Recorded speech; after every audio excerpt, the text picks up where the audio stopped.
कर्जत तालुक्यात लाचखोरीचा मोठा पर्दाफाश. मिरजगाव पोलीस ठाण्यातील पोलीस कॉन्स्टेबलला एसीबीने रंगेहात पकडलंय.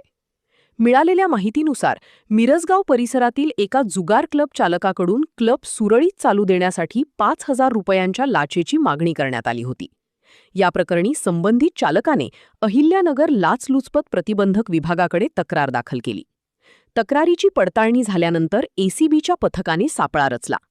गुरुवारी दुपारी 3 वाजण्याच्या सुमारास मिरजगावच्या क्रांती चौकात ही कारवाई करण्यात आली. तक्रारदाराकडून 5,000 रुपयांची रक्कम स्वीकारताना पोलीस कॉन्स्टेबल दीपक पवार यांना एसीबीने रंगेहात ताब्यात घेतलं. या कारवाईत उपविभागीय पोलीस अधिकारी अजित त्रिपोटे यांच्या मार्गदर्शनाखाली पथकाने कामगिरी बजावली. सध्या आरोपीविरोधात गुन्हा दाखल करण्याची प्रक्रिया सुरू असून पुढील तपास सुरू आहे. या घटनेमुळे पोलीस दलात खळबळ उडाली असून भ्रष्टाचार करणाऱ्यांवर कारवाई अटळ असल्याचा स्पष्ट संदेश या कारवाईतून देण्यात आला आहे.